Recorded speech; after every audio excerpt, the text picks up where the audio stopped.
Ladies and gentlemen, Kalonzo Musyoka came out with the other principles of Azimio, saying that they don't want any seat in government. They say that they're not going to bed with the government that is molesting Kenyans.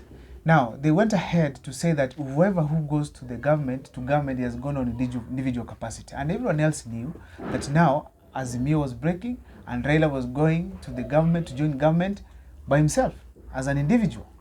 Now, therefore, on this video here, I want to look at on the issue that is Azimio still going to survive? And if it's going to survive, what next for Azimio? Before I dissect on that video, if this is the first time you're watching our videos, make sure that you subscribe, like, and comment, because that's the best support you can always give this channel. Now, let me dissect this video directly.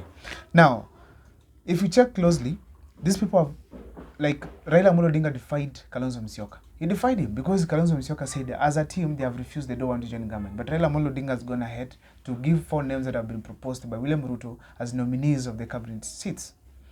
Another one, Kalonzo Musyoka also defied Raila Amolo Odinga because Raila Amolo Odinga suggested a dialogue, but Kalonzo Musyoka and his team say that no, we don't want dialogue with the government, you're going to stand with the Gen Zs and millennials.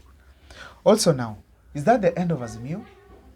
Now, for me, I think that is the end of Azimio. Why do I think so? Because now, already there's betrayal. Why? Raila has already betrayed Azimio by joining government, the people who are opposing them in the 2022 elections. The people who have been fighting Azimio, who has been fighting the president, the former president President Uhuru Muigai Kenyatta, have now called Raila Amolo Odinga and he has accepted the call. Now, already now, Azimio feels like Raila has betrayed them. Then that means that Raila can no longer join the Azimio people. Another thing is that Kalonzo feels isolated now. Because in every step Raila has been making, not just this time around, even during the handshake, the previous handshake, Raila left Kalonzo and he joined the government and had a handshake with Uhuru Muigai Kenyatta. Later on, they had their resolutions and came and shared it to their fellows. This time around again, he has gone and shared with William Ruto, and I brought the issue of dialogue. Finally, the nominations that have been seen that William Ruto has announced today. That means that Azimio themselves, they cannot trust each other. Another thing is the Jubilee, now Kenya, and of course DAP. They have been left out, which means the nominees that have come that are 4, all of them are from ODM. That means now the other parties have not suggested their person, maybe because they didn't want to join, yes, but all of them have come from ODM. That means already ODM has betrayed these other parties in the country. So therefore, there's no Azimio in any way. But now we keep on asking this question, what next for Azimio? This is my plan that I can share with Azimio, and if they are listening keenly, particularly Kalonzo himself, he needs to take into account. The first one, Kalonzo now should start aligning himself to become the president of Kenya. He has to be very serious and stop the jokes that we've been seeing around since 2022. Actually, even beyond 2022. So we want to see Kalonzo Musyoka being serious and constantly oversighting and conducting checks and balances on the government. Let him brand himself as a possible and a potential opposition leader in the country. If he fails in that, he's not going to make it anything. He cannot do anything in the country. Therefore, he should not cry. This is the time to stand on and say, okay, Raila has gone, he has left us, now I'm alone, I'm going to lead this team to ensure that we've achieved whatever we want in 2027. And to ensure that this country has shifted towards him, he has to ensure that at least he has become a potential, a formidable opposition candidate in the country, to ensure that at least he has seen the government perform as per to the expectations of the people of Kenya. Another thing is that Kalonzo must build himself now in terms of character. He must stop jumping, avoid more press conferences, and move across the country and ensure that he has branded himself as a potential presidential candidate. Let him reach out to friends to fund him.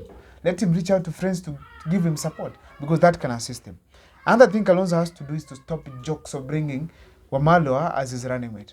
That will never work. Wamalwa must relax and know that he's not loved by Kenyans, he's not adored in any way, he's just a party leader of DAP Kenya. Therefore, if he wants to get into the presidency in the country, he really has to calculate the issue to do with the possibility of them winning the presidential seat.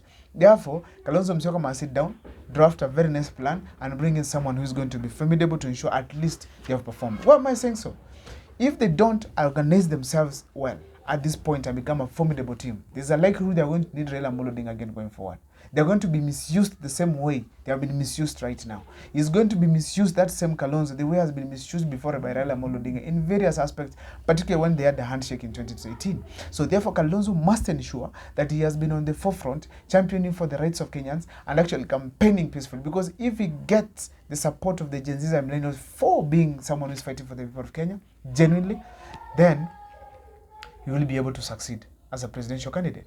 But I want to also say Kalonzo has stumbling blocks that are ahead of him. One of them is being a Moi student and also being his existence in politics for long. People are feeling in Kenya that you want to get rid of all this old generation and bring in new people. And if Kalonzo himself is not going to brand himself as someone who has conformed with the current status, avoiding these people from the past who have been coming, Uhuru Kenyatta, people like Moi, Gideon Moi, or blah blah, if he cannot do that, probably is going to get it difficult, probably won't even get any significant amount of votes because the Gen Zs are going to have their candidate and whoever they'll support is likely to win in the coming elections in 2027. My name is Abel Mukwa. I can leave this the first time you're watching our videos. I'm kindly asking you to make sure to subscribe, like, and comment because that's the best support you can always give this channel. And if there's something you feel that Azimio needs to do, kindly list it in the comment section because that's the best way you can engage me.